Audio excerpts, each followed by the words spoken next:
السلام علیکم۔ آج ہم پڑھیں گے ترمذی شریف جلد ثانی ابواب الفتن صفحہ نمبر 45۔ بسم اللہ الرحمن الرحیم۔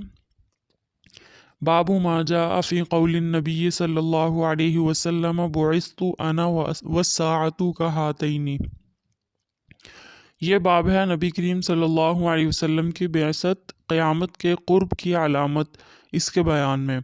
حدثنا محمد بن عمر بن حیاج الاسدی الکوفی حدثنا یحیی بن عبد الرحمن الارحجی حدثنا عبیدۃ بن الاسود عن مجالد عن قیس بن ابی حازم عن المستورد بن شداد الفہری رواہ عن النبی صلی اللہ علیہ وسلم قال بعثت انا فی نفس الساعة فسبقتها كما سبقت هذه لإصبعيه السبابة والوسطى۔ هذا حدیث غریب من حدیث المستورد بن شداد لا نعرفه إلا من هذا الوجه۔ مستورد بن شداد فہری نبی کریم صلی اللہ علیہ وسلم سے نقل کرتے ہیں کہ آپ صلی اللہ علیہ وسلم نے فرمایا، میں اور قیامت ایک ساتھ مبعوث کیے گئے، لیکن میں اس پر درمیانی انگلی کی شہادت کی انگلی پر بعثت کی طرح سبقت لے گیا۔ یہ حدیث غریب ہے، ہم اسے مستورد بن شداد کی روایت سے صرف اسی سند سے جانتے ہیں۔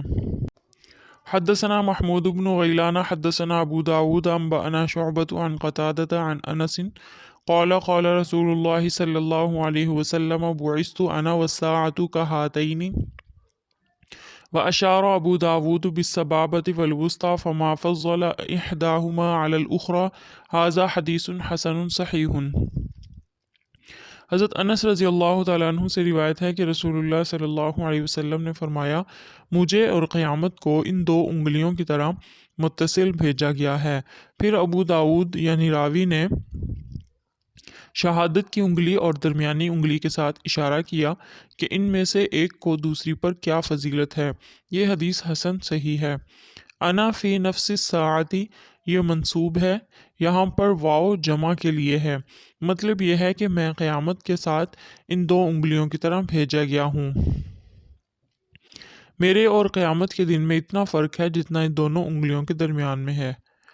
بعض نے کہا اس کا مطلب یہ ہے کہ ان دونوں انگلیوں کے درمیان کوئی فاصلہ نہیں، تو اسی طرح میرے بعد قیامت تک کوئی نبی نہیں آئے گا۔ علامہ قرطبی رحمۃ اللہ علیہ فرماتے ہیں کہ قیامت کے قرب کو بتانا مقصود ہے۔ علامہ ابن حجر رحمۃ اللہ علیہ فرماتے ہیں کہ اس میں اس طرف اشارہ ہے کہ آدمی غفلت سے بیدار ہو جائے اور توبہ کر لے، قیامت جلدی آنے والی ہے، اس کی تیاری کر لے۔ باب ما جاء فی قتال الترکی، یہ باب ہے ترکوں سے جنگ کرنے کے بیان میں۔ حدثنا سعید بن عبد الرحمن و عبد الجبار بن العلاء قال حدثنا سفیان عن الزہری عن سعید بن المسیب عن ابی ہریرۃ عن النبی صلی اللہ علیہ وسلم قال لا تقوم الساعة حتى تقاتلوا قوما نعالهم الشعر ولا تقوم الساعة حتى تقاتلوا قوما كان وجوہہم المجان المطرقة۔ وفی الباب عن ابی بکر الصدیق و بریدۃ و ابی سعید و عمرو بن تغلب و معاویۃ۔ ھذا حدیث حسن صحیح۔ حضرت ابو ہریرہ رضی اللہ تعالیٰ عنہ نبی کریم صلی اللہ علیہ وسلم سے نقل کرتے ہیں کہ آپ صلی اللہ علیہ وسلم نے فرمایا، قیامت اس وقت تک قائم نہیں ہوگی جب تک تم ایک ایسی قوم سے جنگ نہیں کرو گے جن کے جوتے بالوں کے ہوں گے، اور مزید فرمایا کہ قیامت اس وقت تک نہیں آئے گی جب تک ایسے لوگوں سے تمہاری جنگ نہ ہوگی جن کے چہرے ڈھالوں کی طرح چپٹے ہوں گے۔ اس باب میں حضرت ابو بکر، بریدہ، عمر بن تغلب اور معاویہ رضی اللہ تعالیٰ عنہم سے بھی احادیث منقول ہیں۔ یہ حدیث حسن صحیح ہے۔ المجان ان کے چہرے گول ہوں گے، لجن بمانی ڈھال، مطرقۃ کوٹے ہوئے گوشت سے بھرے ہوئے ہوں گے، کیونکہ ان کے چہرے گول اور گوشت سے بھرے ہوئے ہوں گے۔ ابو عمر کہتے ہیں کہ ترک سے مراد وہ لوگ ہیں جن کا سلسلہ نسب یافس بن نوح تک پہنچتا ہے۔ بعض نے کہا کہ منگولین اور بعض نے تاتاری کو ترکی کہا ہے۔ علامہ خطابی رحمۃ اللہ علیہ فرماتے ہیں کہ اصل ترک میں اختلاف ہے کہ وہ کون لوگ ہیں۔ اکثر نے بنو قنطورہ کو کہا ہے، حضرت ابراہیم علیہ السلام کی اولاد میں سے ہیں۔ وہب بن منبہ فرماتے ہیں کہ یہ بنو عم یعنی چچا زاد بھائی ہیں یاجوج اور ماجوج کے۔ کہتے ہیں جب حضرت ذوالقرنین نے دیوار بنائی تو ان میں سے یہ لوگ باہر رہ گئے۔ بعض کہتے ہیں یہ قوم تبع سے ہیں۔ بعض نے کہا کہ اخریدون بن حام بن نوح کی اولاد میں سے ہیں۔ بعض نے کہا کہ ابن کومی بن یافس کی اولاد میں سے ہیں۔ ترکوں میں سے جو مسلمان ہو گئے وہ تو امت مسلمہ میں سے ہیں، وہ اس حدیث کا مصداق نہیں۔ اس سے مراد وہ لوگ ہیں جو کافر ہیں، وہ مسلمانوں کے لیے فتنہ بنیں گے۔ باب ما جاء فی اذا ذهب کسریٰ فلا کسریٰ بعدہ، یہ باب ہے کسریٰ کے مرنے کے بعد کوئی دوسرا کسریٰ نہ ہونے کے بیان میں۔ حدثنا سعید بن عبد الرحمن حدثنا سفیان عن الزہری عن سعید بن المسیب عن ابی ہریرہ قال قال رسول اللہ صلی اللہ علیہ وسلم اذا ہلک کسریٰ فلا کسریٰ بعدہ واذا ہلک قیصر فلا قیصر بعدہ والذی نفسی بیدہ لتنفقن کنوزہما فی سبیل اللہ ھذا حدیث حسن صحیح۔ حضرت ابو ہریرہ رضی اللہ تعالیٰ عنہ سے روایت ہے کہ رسول اللہ صلی اللہ علیہ وسلم نے فرمایا جب کسریٰ یعنی ایران کا بادشاہ ہلاک ہوگا تو اس کے بعد کوئی دوسرا کسریٰ نہ ہوگا۔ جب قیصر یعنی روم کا بادشاہ ہلاک ہوگا اس کے بعد کوئی دوسرا قیصر نہ ہوگا۔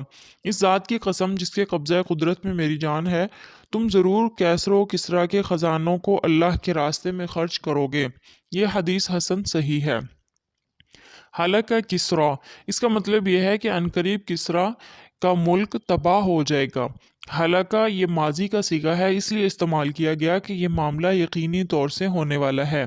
فلا یکون کسریٰ، آپ صلی اللہ علیہ وسلم کے زمانے میں جو کسریٰ یعنی بادشاہ تھا، آپ صلی اللہ علیہ وسلم نے فرمایا کہ اس کے بعد اب کوئی دوسرا کسریٰ نہیں ہوگا۔ ایران کے ہر بادشاہ کو کسریٰ کہتے ہیں۔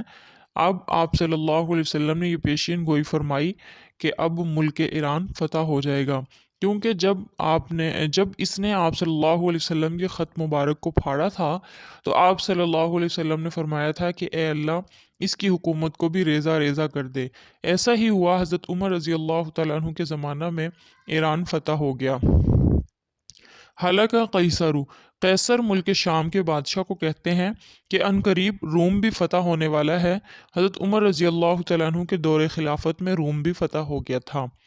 یہ بات آپ صلی اللہ علیہ وسلم نے اس لیے فرمائی کہ قریشی لوگ تجارت کے لیے فارس اور روم جاتے تھے۔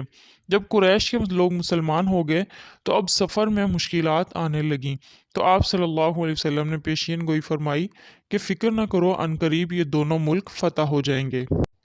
باب لا تقوم الساعة حتى تخرج نار من قبل الحجاز، یہ باب ہے حجاز سے آگ نکلنے سے پہلے قیامت قائم نہ ہونے کے بیان میں۔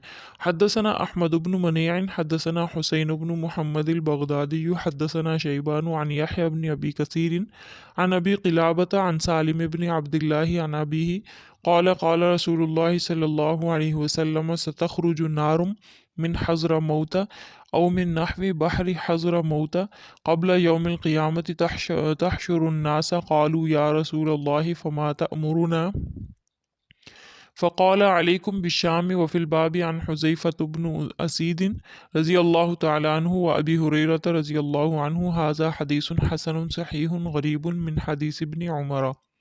حضرت سالم بن عبداللہ اپنے والد سے نقل کرتے ہیں کہ رسول اللہ صلی اللہ علیہ وسلم نے ارشاد فرمایا حضر موت کے سمندر کی طرف سے قیامت سے پہلے ایک آگ نکلے گی جو لوگوں کو اکٹھا کرے گی۔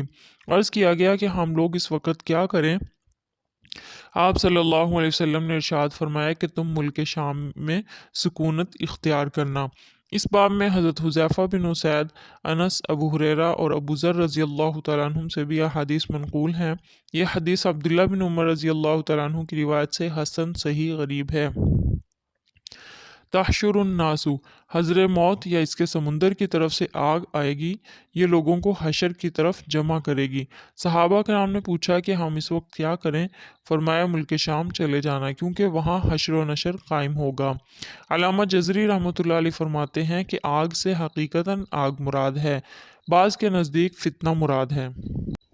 باب ما جاء لا تقوم الساعة حتى تخرج كذابون، یہ باب ہے جب تک جھوٹے نبی نہیں نکلیں گے قیامت قائم نہیں ہوگی، اس کے بیان میں۔ حدثنا محمود بن غیلان حدثنا عبد الرزاق حدثنا معمر عن حماد بن منبه عن ابی ہریرۃ قال قال رسول اللہ صلی اللہ علیہ وسلم لا تقوم الساعة حتى ينبعث كذابون دجالون قریب من 30 كلهم يزعم انه رسول اللہ صلی اللہ علیہ وسلم وفي الباب عن جابر بن سمرۃ وابن عمر هذا حدیث حسن صحیح۔ حضرت ابو ہریرہ رضی اللہ تعالیٰ عنہ سے روایت ہے کہ رسول اللہ صلی اللہ علیہ وسلم نے فرمایا قیامت اس وقت تک نہیں آئے گی جب تک 30 کے قریب جھوٹے دجال نبوت کے دعوے دار بن کر ظاہر نہیں ہوں گے۔ اس باب میں حضرت جابر بن سمرہ اور ابن عمر رضی اللہ تعالیٰ عنہ سے بھی احادیث منقول ہیں، یہ حدیث حسن صحیح ہے۔ حدثنا قتيبة حدثنا حماد بن زيد عن أيوب عن أبي قلابة عن أبي أسماء وعن ثوبان قال قال رسول الله صلى الله عليه وسلم لا تقوم الساعة حتى تلحق قبائل من أمتي بالمشركين وحتى يعبدوا الأوثان وإنه سيكون في أمتي 30 كذابون كلهم يزعم أنه نبي وأنا خاتم النبيين لا نبي بعدي هذا حدیث حسن صحیح۔ حضرت ثوبان رضی اللہ تعالیٰ عنہ سے روایت ہے کہ رسول اللہ صلی اللہ علیہ وسلم نے فرمایا قیامت اس وقت تک قائم نہیں ہوگی جب تک میری امت کے کئی قبائل مشرکین کے ساتھ الحاق نہیں کریں گے اور بتوں کی پوجا نہیں کریں گے۔ پھر فرمایا میری امت میں 30 جھوٹے پیدا ہوں گے، ہر ایک کا یہی دعویٰ ہوگا کہ وہ نبی ہے، لیکن حقیقت یہ ہے کہ خاتم النبیین یعنی آخری نبی میں ہوں، میرے بعد کوئی نبی نہیں آئے گا، یہ حدیث صحیح ہے۔ باب ما جاء فی ثقیف کذاب و مبیر، یہ باب ہے قبیلہ بنی ثقیف میں ایک جھوٹا اور ایک خون ریز ہوگا، اس کے بیان میں۔ حدثنا علی بن حجر حدثنا الفضل بن موسیٰ عن شریک عن عبداللہ بن عصم عن ابن عمر قال قال رسول اللہ صلی اللہ علیہ وسلم فی ثقیف کذاب و مبیر۔ وفي الباب عن أسماء بنت أبي بكر حدثنا عبد الرحمن بن واقد حدثنا شريك نحوه هذا حديث حسن غريب من حديث ابن عمر لا نعرفه إلا من حديث شريك وشريك يقول عبد الله بن عصم وإسرائيل يقول عبد الله بن عصبة ويقال الكذاب المختار بن أبي عبيد بن المبير الحجاج بن يوسف حدثنا أبو داود سليمان بن سلم البلخي حدثنا النصر بن شميل عن هشام بن حسان قال أحصوا ما قتل الحجاج صبرا فبلغ 120,000 قتیل۔ حضرت عمر رضی اللہ تعالیٰ عنہ سے روایت ہے کہ رسول اللہ صلی اللہ علیہ وسلم نے فرمایا بنو ثقیف میں ایک کذاب اور ایک خون بہانے والا شخص پیدا ہوگا۔ اس باب میں حضرت اسماء بنت ابو بکر رضی اللہ تعالیٰ عنہما سے بھی روایت ہے، عبد الرحمن بن واقد بھی شریک سے اسی طرح کی حدیث نقل کرتے ہیں۔ یہ حدیث ابن عمر کی روایت سے حسن غریب ہے، ہم اسے صرف شریک کی سند سے جانتے ہیں اور وہ راوی کا نام عبد الرحمن بن عصم بیان کرتے ہیں، جبکہ اسرائیل عبداللہ بن عصبہ کہتے ہیں۔ کہا جاتا ہے کہ کذاب سے مراد مختار بن ابو عبید اور قاتل سے مراد حجاج بن یوسف ہے۔ ابو داود سلیمان بن سلم بلخی نظر بن شمیل سے اور وہ ہشام بن حسان سے نقل کرتے ہیں کہ حجاج کے قتل کیے ہوئے افراد کی تعداد 1,20,000 تک پہنچتی ہے۔ ثقیف قبیلہ ثقیف کا آدمی، اس سے مراد حجاج بن یوسف ہے۔ کذاب، اس سے مراد مختار بن ابی عبید زعیم ہے، یہ مشہور صحابی ہے، حضرت عبداللہ بن مسعود ثقفی رضی اللہ تعالیٰ عنہ کا بیٹا ہے۔ ولادت ہجرت سے پہلے ہوئی مگر آپ صلی اللہ علیہ وسلم کی زیارت کرنے سے محروم رہا۔